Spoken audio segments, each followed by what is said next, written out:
प्रधानमंत्री जी दरअसल जब वाइब्रेंट गुजरात की बात करते हैं तो गुजरात में दो गुजरात है। एक गुजरात है जिसे हम प्रधानमंत्री जी के भाषणों में सुनते हैं और एक गुजरात वो गुजरात है जिसे गुजरात जा करके देखा जाता है। वो एक ऐसा गुजरात है जिसमें मोरबी का हादसा है, करप्शन की वजह से जाने जाती हैं। एक गुजरात वो गुजरात है जहां ऊना में दलित भाइयों को बिना कपड़ों के निर्वस्त्र करके पीटा जाता है। एक गुजरात वो गुजरात है जहां हजारों लड़कियां गायब हो जाती हैं और उनकी फाइलें जो है वो थानों में धूल फांक रही हैं। एक गुजरात वो गुजरात है जहां बेसिक एजुकेशन के लिए आदिवासी और ग्रामीण अंचलों के लोग तरस रहे हैं, बेसिक विद्यालय बंद हो रहे हैं। ये जानकारी विधानसभा में भारतीय जनता पार्टी सरकार के शिक्षा मंत्री ने दी है। तो एक गुजरात वो गुजरात है दरअसल। तो दोनों गुजरात में बहुत अंतर है। एक गुजरात भाषणों के लिए बहुत अच्छा है जिसे वाइब्रेंट गुजरात कहते हैं, लेकिन मेरा तो प्रधानमंत्री जी से अनुरोध है कि और भी कई राज्यों में आपकी सरकारें रही, आप वाइब्रेंट मध्य प्रदेश क्यों नहीं बना पाए, वाइब्रेंट कर्नाटक क्यों नहीं बना पाए, जहां 40% कमीशन कर्नाटक में जिसकी वजह से आपकी सरकार चली गई, मध्य प्रदेश में आपकी सरकार जाने वाली है, जहां मजबूर होकर के आपको सांसदों को, केंद्रीय मंत्रियों को चुनाव लड़ाना पड़ रहा है। तो प्रधानमंत्री जी के भाषणों में का भारत अलग है और असलियत का भारत बहुत अलग है। इसके अलावा आपने मध्य प्रदेश का जिक्र किया। मध्य प्रदेश के अंदर आप लोग बराबर अब ये बात कह रहे हैं कि मंत्रियों को उतारना पड़ रहा है, सांसदों को उतारना पड़ रहा है। इसका मतलब जो है पूरी तरीके से ठीक आ रहे हैं।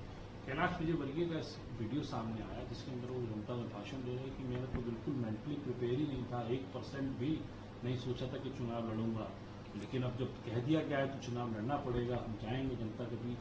तो बड़े नेता हो चुके थे तो हम सोच रहे थे कि हाथ जोड़ के काम चल जाएगा, हाथ जोड़ने का काम बंद हो गया तो हम सिर्फ भाषण देंगे। 8 चुनावी रैलियां फिक्स कर रखी, दिन में रोज करा करेंगे, 5 हेलीकॉप्टर से 3 बाई रोड। तो इस तरह के बयान को कैसे देखते हैं? देखिए, इस तरह के जो स्वघोषित नेता हैं कैलाश विजयवर्गीय जी जैसे, वो बता रहे हैं कि मध्य प्रदेश की असल कहानी क्या है। दरअसल टिकट चुनाव क्यों नहीं लड़ना चाह रहे थे, उन्हें पता है संभावित हार उन्हें पता है, इसलिए वो चुनाव लड़ना नहीं चाह रहे थे। पार्टी ने मजबूर करके कैलाश विजयवर्गीय जी को, प्रहलाद सिंह पटेल जी को, नरेंद्र तोमर जी को, इन सबको कह दिया कि नहीं जाओ चुनाव लड़ो, लड़ना पड़ेगा। लिस्ट घोषित कर दी। अब वो परेशान है। स्थिति है कि 2 लिस्ट आ चुकी है, शिवराज सिंह चौहान जी का टिकट नहीं हुआ है। तो मुख्यमंत्री को यह पता नहीं है कि चुनाव लड़ाया जाएगा कि नहीं लड़ाया जाएगा। जिनको लड़ाया जा रहा है उनको यह पता नहीं है कि क्यों लड़ाया जा रहा है। यह दर्शाता है कि संगठन और सरकार और केंद्रीय नेतृत्व के बीच में भाजपा के मध्य प्रदेश में कितना गैप है। और यह हुआ है लोगों के गुस्से के कारण। पूरे प्रदेश में भगदड़ है। लोग कांग्रेस ज्वाइन करने के लिए अलग अलग स्रोतों से, जो मेरे पास अब तक सैकड़ों लोग ऐसे आए होंगे मध्य प्रदेश से कि जो हमें ज्वाइन करना है, हमारा लाइनअप करा दीजिए, हमारी बात करा दीजिए। तो जब प्रदेश से निकल करके दिल्ली तक लोग कांग्रेस ज्वाइन करने के लिए आ रहे हैं, तो इससे आप अंदाजा लगा सकते हैं कि मध्य प्रदेश की स्थिति क्या है भाजपा की। तो कैलाश विजयवर्गीय जी का बयान, पहली बात तो उनकी स्वघोषित आत्ममुग्धता भी है, और दूसरा यह है कि उन्हें संभावित हार के बारे में भी पता है। उन्हें पता है कि वो खुद चुनाव हारने जा रहे हैं, तो ये हेलीकॉप्टर और जमीन दोनों का नशा उतर जाएगा। आखिरी सवाल आपसे, जेडीएस और बीजेपी ने अलायंस किया। जेडीएस में पूरी तरीके से एक बगावती स्वर निकल के सामने आ रहे हैं, और जो सीएम इब्राहिम है वहां पे उन्होंने उनके बयान को लेकर कुमार स्वामी कह रहे हैं कि हम किसी भी मुस्लिम लीडर को डिसरिस्पेक्ट जेडीएस बीजेपी अलायंस में नहीं करेंगे, और हमने सारी बातें डिस्कस करी हैं जेडीएस और बीजेपी का अलायंस होने से पहले पूरी चीज को फॉर्मुलेट किया, एश्योर कर। देखिए, कुमार स्वामी जी को यह समझना पड़ेगा कि जेडीएस में जो यस है उसका मतलब है सेकुलर, उसका फुल फॉर्म है सेकुलर, जनता दल सेकुलर।